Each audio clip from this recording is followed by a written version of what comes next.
Hey, we're live again.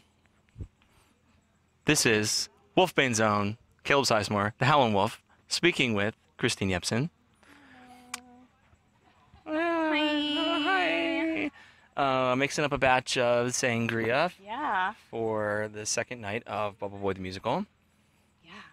Initial It's thoughts. Sangria Saturday. It's Sangria Saturday. As you know, it should be every Saturday, not Okay. just Bubble Boy nights. Right. Okay. But if... Wow. Sound check. Interesting.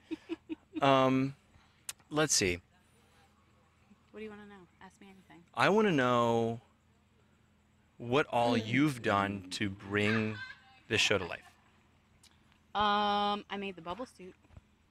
which is impressive.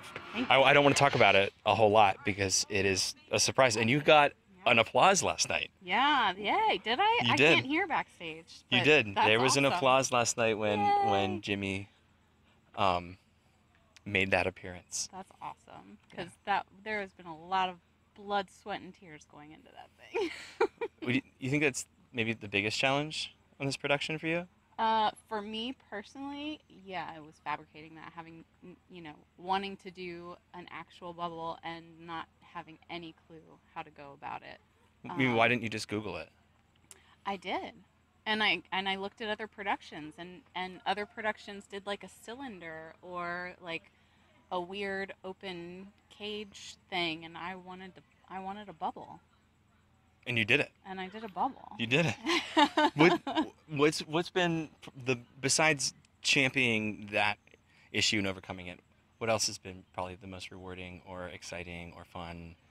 Well, I mean, when Dustin and I first talked about costumes, we were like, this needs to be very almost Tim Burton-esque, like Pee-wee's Big Adventure and Edward Scissorhands and those big characters. So when I was designing stuff, it was very bold, bright colors and accessories that would accentuate a character and bring out a character of the actor, And so, like, when we started with the rehearsals, Kyle started doing some stuff, and I was like, he's a drummer. He needs a set of drumsticks to go as, like, part of his costume, pretty much, even though they're a prop. And he just carries them around with him all the time. So, yeah, it was just coming up with those, playing with those colors, the color palette of the whole thing, the town people all together, and that kind of thing. Cool. Yeah. And it looks great. Thank you. So if I'm sitting at home and I'm trying to decide if I should brave the woods and the snakes and the bears We put down snake away. There are no snakes. Well, that really ruined that joke for me. Thank you. So why should I brave the mosquitoes and the humidity and the ghosts of Civil War soldiers and families and dogs? And dogs? Yeah, there's ghost dogs out back. Ask Dustin about that one. There are ghost dogs. Yeah. Interesting. Yeah. Okay.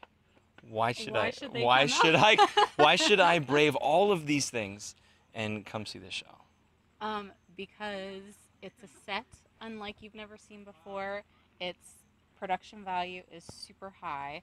The acting talent is amazing.